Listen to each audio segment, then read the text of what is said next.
নমস্কার, আমরা সুন্দরবন কৃষি বাংলার চ্যানেলে আপনাদের সকলকে স্বাগত জানাই। আমরা এখন আছি জেলিয়াখালী পশ্চিম খণ্ডে প্রাইমারি স্কুলে। আমরা গ্রাম সমৃদ্ধি ফাউন্ডেশনের পক্ষ থেকে যে আমাদের এখানে যে দেবকী গ্রাম সমৃদ্ধি ফাউন্ডেশনের যে কমিটিগুলো আছে, তো তার মধ্যে দুটো কমিউনিটির সকলে উপস্থিত আছেন। তো দুটো কমিউনিটি হলো দেবকী গ্রাম সমৃদ্ধি কমিটি ও ভগবতী গ্রাম সমৃদ্ধি কমিটি। তো এখানে মায়েরাও আছেন এবং সকল কৃষক মায়েরা আছেন। তো আমাদের গ্রাম সমৃদ্ধি ফাউন্ডেশনের পক্ষ থেকে আমরা এখানে 4 দিনের একটা প্রশিক্ষণ শিবিরের আয়োজন করেছিলাম। তো এখানে উপস্থিত সকলেই এই প্রশিক্ষণ শিবিরে 4 দিনের প্রশিক্ষণ শিবিরে প্রশিক্ষণ নিয়েছে। তো আমরা এই প্রশিক্ষণটা হয়েছে এখান থেকে গত 5 মাস হয়ে গেল প্রশিক্ষণটা আমরা এখানে দেওয়া হয়েছে। তো আমরা কয়েকজন চাষির কাছ থেকে শুনে নেব যে গ্রাম সমৃদ্ধি ফাউন্ডেশনের পক্ষ থেকে যে প্রশিক্ষণটা নিয়ে তাদের জীবনে কতটা উন্নতি হয়েছে। তো আমরা প্রথমে আমাদের একজন গ্রাম সমৃদ্ধি ফাউন্ডেশনের একজন অভিজ্ঞ চাষি কৃপালাল সর্দারের কাছে আমরা শুনবো যে গ্রাম সমৃদ্ধি ফাউন্ডেশনের এই যে 4 দিনের প্রশিক্ষণ নিয়ে তার জীবনে কতটা উন্নতি হয়েছে। নমস্কার, আমি কৃপালাল সর্দার। আমার বাড়ি জেলিয়াখালী পশ্চিম খণ্ডে। আমরা এখান থেকে 5-6 মাস আগে যে ট্রেনিংটা পেয়েছিলাম গ্রাম সমৃদ্ধি ফাউন্ডেশনের পক্ষ থেকে, তাতে আমরা তাদের যে 4 দিনের প্রশিক্ষণে যেটুকু আমরা শিখেছিলাম তার মধ্যে থেকে যে জৈব সারের উপরে চাষের আমরা বেশিরভাগ গুরুত্ব দিয়েছিলাম। আমি জৈব সারের প্রয়োগ করে আলু চাষ করেছিলাম। তাতে অনেক আমার রাসায়নিক সার তো কম লেগেছে, অল্প কিছু পরিমাণে দিতে হয়েছে। আর তাছাড়া আমার যে চাষের জমিতেও আমি যে ঘুঁটে বীজাণু যে আমাদের একটা ট্রেনিং করিয়েছিলেন যে জ্যাবরেলিক অ্যাসিড তৈরি করা, ওগুলো আমরা তৈরি করে প্রয়োগ করেছিলাম। তাতেও আমাদের ধানের অনেক পরিবর্তন পেয়েছি। মোটামুটি জৈব সার ব্যবহার করার পরে অ্যাকচুয়ালি আমাদের রাসায়নিক সারের খরচটা অনেক কমেছে। তো আপনারা শুনলেন যে গ্রাম সমৃদ্ধি ফাউন্ডেশনের থেকে প্রশিক্ষণ নিয়ে একজন চাষি তার কৃষিকাজের মধ্যে কি কি পরিবর্তন লক্ষ্য করেছে। তো আমরা আরেকজন চাষির কাছে চলে যাব, রবীন্দ্রনাথ মন্ডল। নমস্কার, আমি জেলিয়াখালী পশ্চিম খণ্ডে এই মুহূর্তে আছি ডক্টর শহীদুল্লাহ এপি স্কুলে। আমাদের একটা মিটিং চলছে।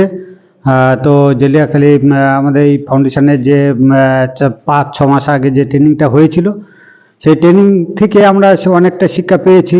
যেমন একটা টুথপেস্ট যেটা সারা বছরে একটা মানুষের ব্যয়বহুল একটা কলগেটের দাম থেকে আমি সেটা রেহাই পেয়ে গেছি। যে টুথপেস্টটা আমার ব্যাপকভাবে উপকার হয়েছে। আমার দাঁত নড়ছিল এবং রক্ত পড়ছিল, আমার ফ্যামিলিগতভাবে সবাই সেই টুথপেস্টটা আমরা ব্যবহার করছি।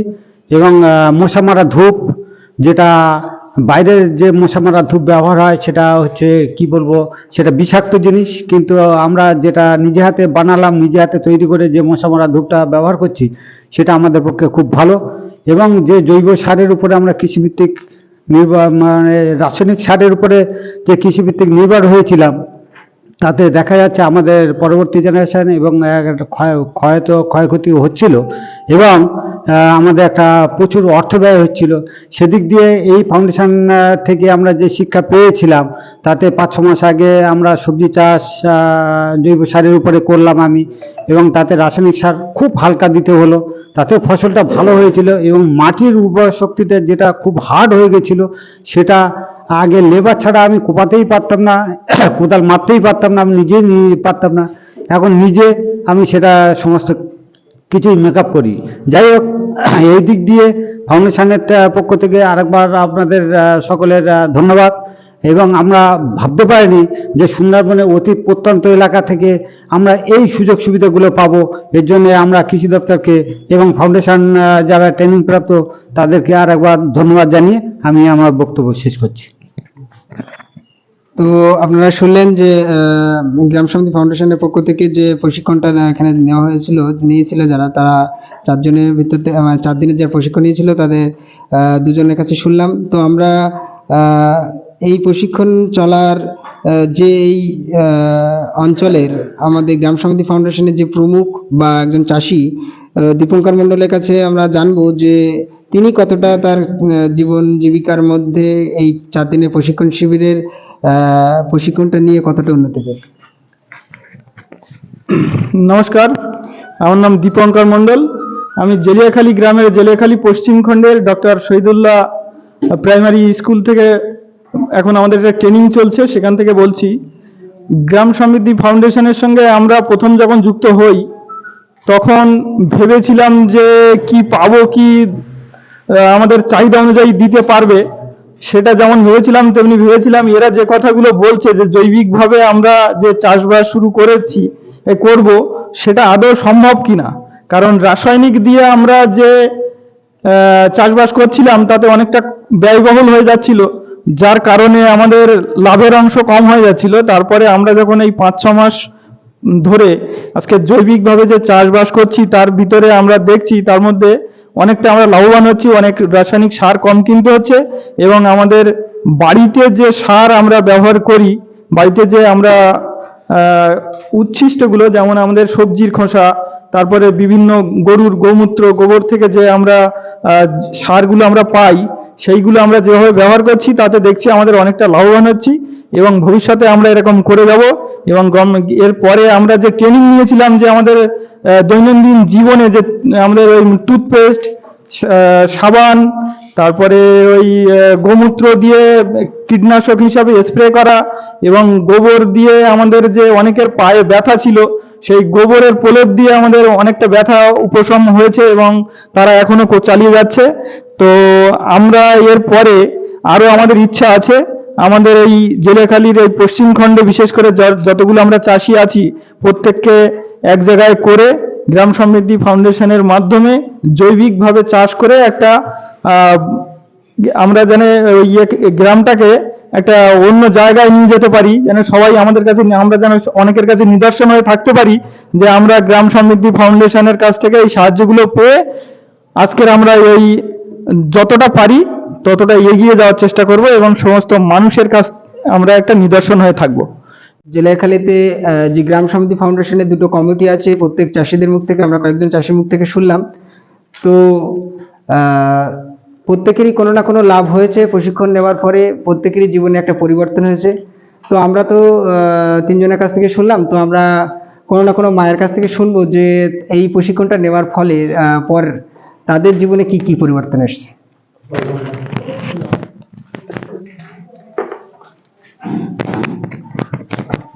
নমস্কার, আমি জেলিয়াখালী পশ্চিমবঙ্গ থেকে এখান থেকে 4 দিনের ট্রেনিং পেয়েছিলাম। যেটা আমি উপভোগ করেছি, সব থেকে বেশি উপভোগ করেছি যে গ্রাম্য এলাকায় কি দেখা যায়, একটা চারা গাছ তৈরি করতে গেলে যেটা সর্বপ্রথম দেখা যায় যে গাছটা লাগানোর পরে কিছুদিন পরে গাছটা বাড়ছে না বা তার তেজ কমে যাচ্ছে, মাটিতে হয়তো সারটা ঠিক মতন নিতে পারছে না। সেটা আমরা অমৃত জল একটা ব্যবহার করে সেই গাছটাকে আমরা উন্নতির দিকে নিয়ে যেতে পারছি। এটাও আমরা একটা যেমন শিখেছি। তারপর টুথপেস্টটা বারে বারে বলবো, কারণ এটা গ্রাম্য এলাকায় বেশিরভাগ মায়েদের এই যে জৈব আকারে যেটা আমাদের টুথপেস্টটা শেখানো হয়েছে, প্রত্যেকটা গাছগুলো আমরা এখানে পেয়ে থাকি, যেটা মানে শহরের দিকে পাওয়া যায় না। আমরা এই গাছগুলো থেকে পাতাগুলো নিয়ে আমরা যে টুথপেস্টটা ব্যবহার করছি, এটা আমাদের প্রত্যেকের দাঁতের উপকার হচ্ছে এবং খরচটাও কমিয়ে দিচ্ছে। এগুলো আমরা অনেক কিছুই শিখেছি, সবাই তো বললো, আর বেশি কিছু বলছি না, এই বলে আমি যাচ্ছি। তো আপনারা সবাই দেখলেন যে গ্রাম সমিতি ফাউন্ডেশন সুন্দরবনের সন্দেশখালী ব্লকের বিভিন্ন অঞ্চলে কিভাবে কাজ করছে। এটা জেলেখালী অঞ্চল, সন্দেশখালী ব্লকের একটা অঞ্চল জেলেখালী অঞ্চল। তো জেলেখালী অঞ্চলের পশ্চিম খণ্ডে আমরা এখানে 2টো কমিউনিটি আছে গ্রাম সমিতি ফাউন্ডেশনে। তো গ্রাম সমিতি ফাউন্ডেশন চাইছে যে এই রাসায়নিক মুক্ত সমাজ গড়তে এবং জৈবিকভাবে চাষিদের যাতে লাভবান করা যায়, রাসায়নিক সারের খরচটা কিভাবে কমানো যায়। আর বিভিন্ন এলাকাতে প্রতি মাসে 4 দিনের প্রশিক্ষণ শিবির চলছে। তো প্রশিক্ষণ শিবির নেওয়ার পরে চাষিদের কিভাবে পরিবর্তন আসছে, কতটা খরচ কমানো যাচ্ছে, তাদের দৈনন্দিন যে প্রত্যেকটা পরিবারের যে মানে অসুস্থতা বা মানব চিকিৎসার উপরে যে পরিমাণ পয়সা চলে যেত সেটাই প্রশিক্ষণ নেওয়ার পরে অনেকাংশে কমছে।